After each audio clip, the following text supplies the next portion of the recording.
So we all watched that Dolphins game last night. We all saw how that went. We saw how Tua Tagovailoa balled out truly for the first time in his career. I've been defending Tua for the longest time now. I've been defending Tua since his days back at Alabama, and it's gotten hard. It's gotten hard. The last few years did not go well for him.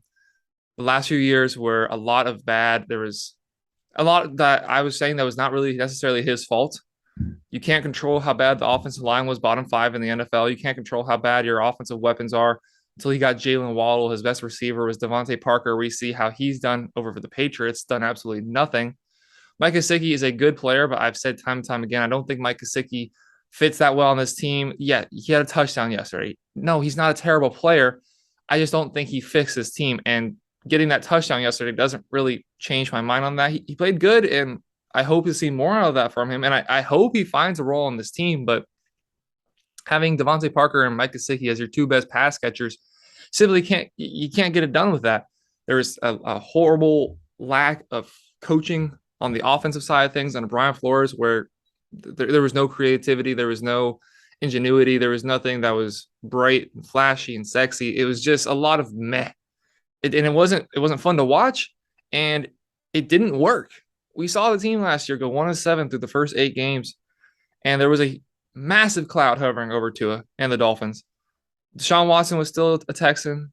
There was talks Aaron Rodgers, Russell Wilson, Tom Brady, of course. That name always keeps popping back up.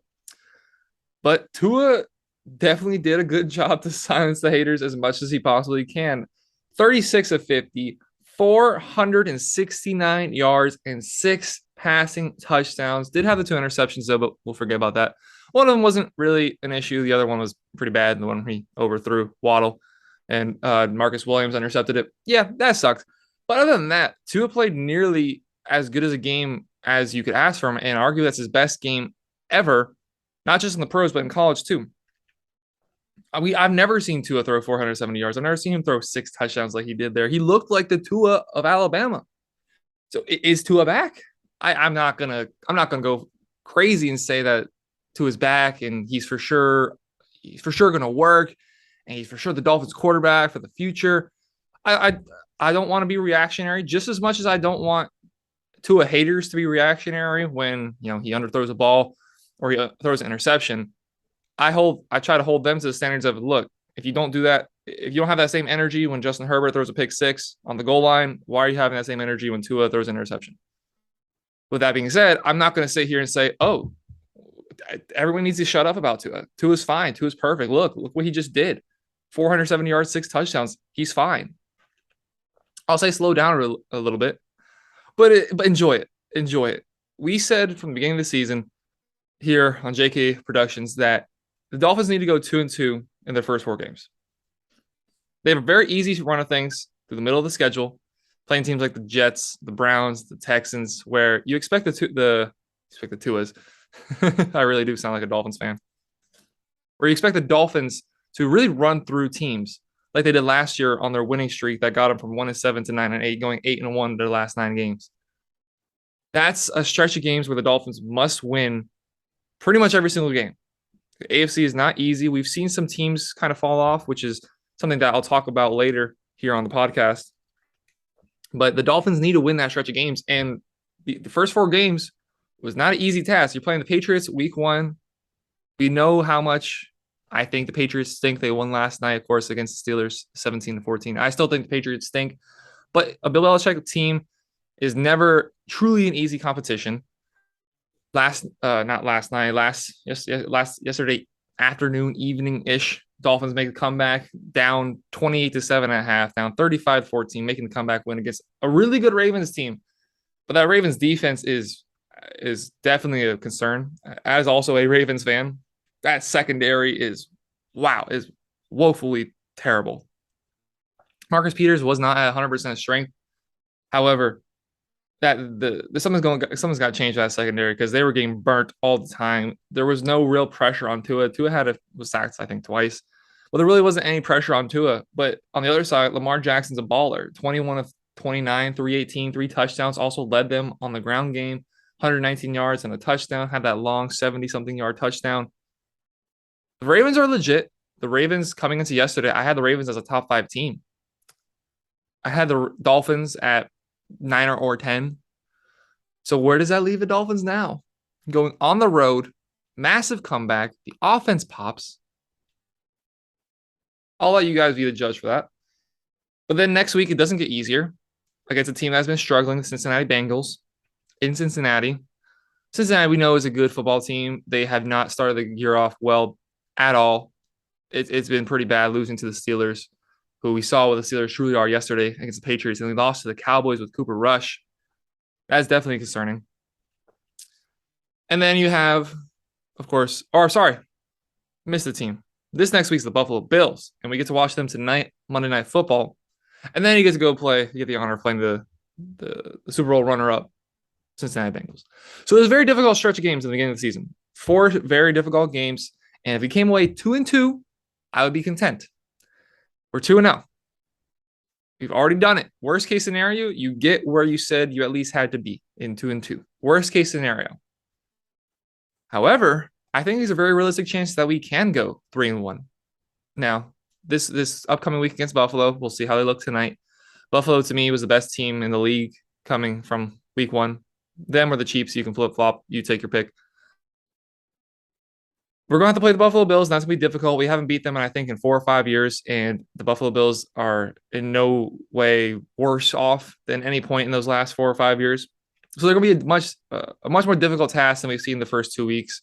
Their defense is better than the Ravens. Their offense is by far better than the Patriots. So it's going to be a very difficult task, and I will be there at Hard Rock Stadium on Sunday. And then you have the Bengals, who have definitely struggled, but are definitely a good team. I think we can come away from one of those 2 games with a win. You look at the passing offense we have; it has such a high ceiling every single week.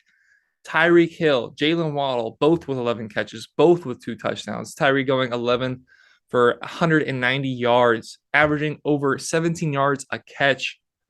2 touchdowns, that long 60-yard catch for a touchdown, long 40-something yard pass for a touchdown. And then Jalen Waddle got the first touchdown of the game, got the last touchdown of the game. 11 catches, 171 yards, 2 touchdowns, long of 59. We got dudes. This is the best this is the best wide receiving duo in the league. You have your Cooper Kupp and Allen Robinson. You have your Jamar Chase and T. Higgins. You have eventually D-Hop and Hollywood Brown, but this is the single best receiving duo, maybe even overall receiving core in the entire NFL.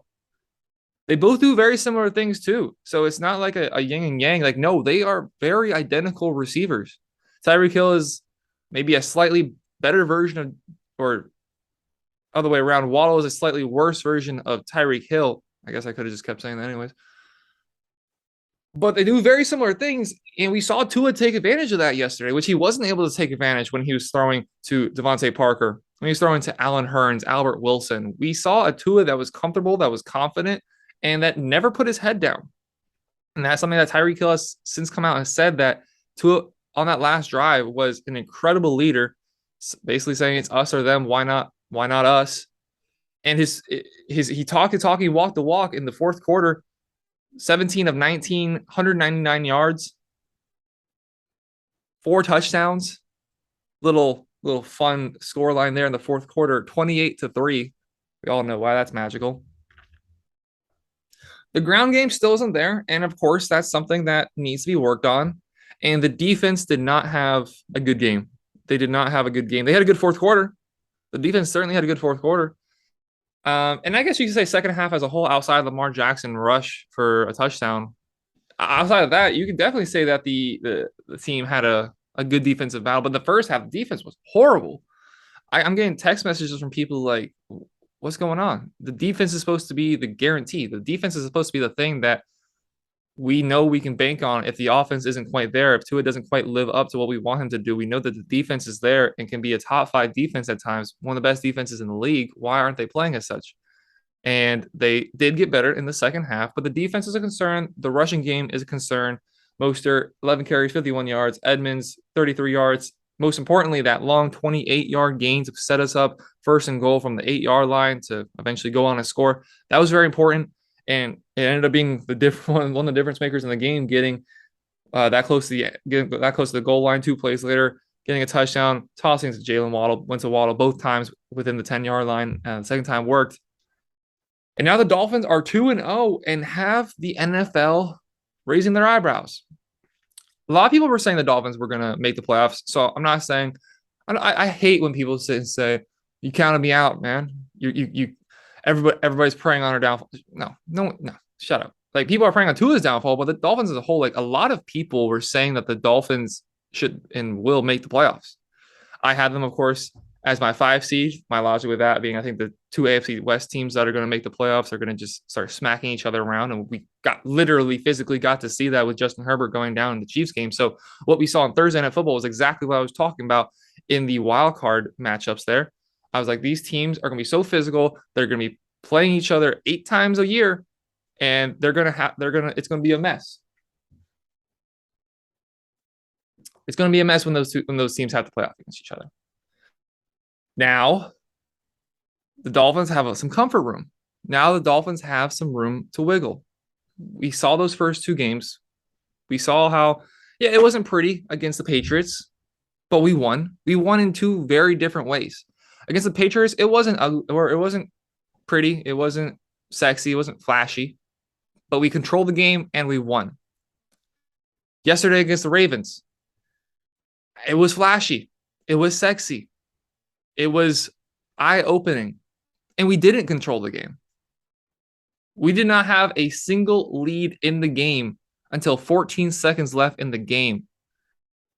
We didn't have a lead up until that point. 2 very different wins. Patriots never saw the lead, never really came close to the lead week 1. Ravens had that game booked and done in the first half because of how good Lamar Jackson is. The Ravens are missing a lot of weapons. They need receivers. They're obviously missing J.K. Dobbins. Lamar being their leading rusher. After Lamar, Justice Hill, 16 yards. Kenyon Drake absolutely stinks. 8 yards, 6 carries. They're missing J.K. Dobbins, and I'm sure they're trying to get him back as quickly as possible. And he will most certainly be a welcome addition to the team. But Rashad Bateman, 4 catches, 108 yards and a touchdown. Mark Andrews, 9 catches, 104 yards and a touchdown. Outside of that, Devin Duvernay is all right. He returned the opening kick for a touchdown, but you can't consistently rely on that. The Ravens need weapons. The Ravens desperately need weapons. Dolphins have weapons. Dolphins have the single best wide receiver duo in the league, and it's exciting. It's gonna be an exciting year. I'm really excited to look forward to the rest of the year. I really, really do not want to see us go against the Buffalo Bills next week and get absolutely destroyed. Like, right now, there's an argument to be made that the Dolphins are a top 5 team in the NFL. First 2 weeks, beating 2 Super Bowl head coaches, something that Tua has done very well at. 8-1 against Super Bowl winning teams, Super Bowl winning coaches. Doing something right. It's doing something right. And yesterday, he did something right. A 90 QBR, overall rating of 124.1. Man was nearly perfect. Yeah, threw 2 interceptions. So what? Herbert throws interceptions. Mahomes throws interceptions. Lamar didn't yesterday. Lamar throws interceptions. Brady throws interceptions. Interceptions are going to happen. We saw how Justin Fields looked yesterday. Now, I think Justin Fields is a very good quarterback, or can be a very good quarterback. But Justin Fields yesterday, throwing an interception late in the game. Justin Fields yesterday, with no true help, didn't look that good. Not his fault. I will say, not his fault, but somebody who a lot of Dolphins fans wanted us to take in the draft when we had the 3rd overall pick. Justin Fields wasn't looking too hot yesterday. Mac Jones is, again, very average at best. I continue to pound the table, and I think it's absolutely ludicrous that people think Mac Jones is better than Tua. Tua is most certainly better than Mac Jones. Trevor Lawrence is finally coming on the scene. Trey Lance, thoughts and prayers. Snaps his leg. Probably gonna be out for the rest of the season. A lot of these other young quarterbacks are struggling to win games, are struggling to impress on the field, and Tua has never finished with a losing record as a quarterback ever, and has won 8 of 9 games against Super Bowl head coaches. He's doing something right. The Dolphins are doing something right. And I really hope this continues for the rest of the season.